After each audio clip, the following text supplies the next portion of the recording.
ಈ 40 ವರ್ಷಗಳ ಸುದೀರ್ಘ ರಾಜಕಾರಣದಲ್ಲಿ ನನ್ನ ಮೇಲೆ ಯಾವುದೇ ಕಪ್ಪು ಚುಕ್ಕಿ ಇಲ್ಲ. ನನ್ನ ರಾಜಕೀಯ ಜೀವನ ಕೆರೆದ ಪುಸ್ತಕ.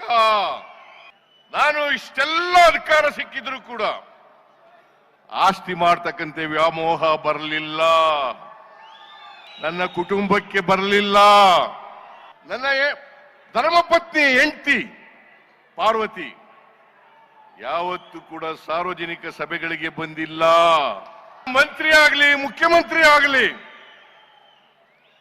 ಪ್ರಮಾಣ ವಚನ ಸ್ವೀಕಾರ ಮಾಡತಕ್ಕಂಥ ಸಮಾರಂಭಕ್ಕೂ ಬಂದಿಲ್ಲ. ಬಹುಶಃ ಇಲ್ಲಿ ಕೂತಿರ್ತಕ್ಕಂಥ ಅನೇಕ ಜನರು ನನ್ನ ಹೆಂಡತಿ ಮುಖನೂ ಕೂಡ ನೋಡಿಲ್ಲ. ತಪ್ಪು ಮಾಡಲಿಕ್ಕೆ ಸಾಧ್ಯನಾ? ನಾನು ತಪ್ಪು ಮಾಡಲಿಕ್ಕೆ ಸಾಧ್ಯನಾ?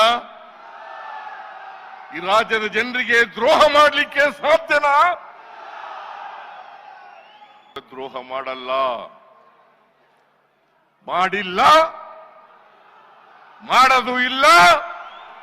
ನಾನು ಎಲ್ಲಿವರೆಗೆ ರಾಜಕೀಯದಲ್ಲಿ ಇರ್ತೀನಿ ಅಲ್ಲಿವರೆಗೆ ಮಾಡಲ್ಲ.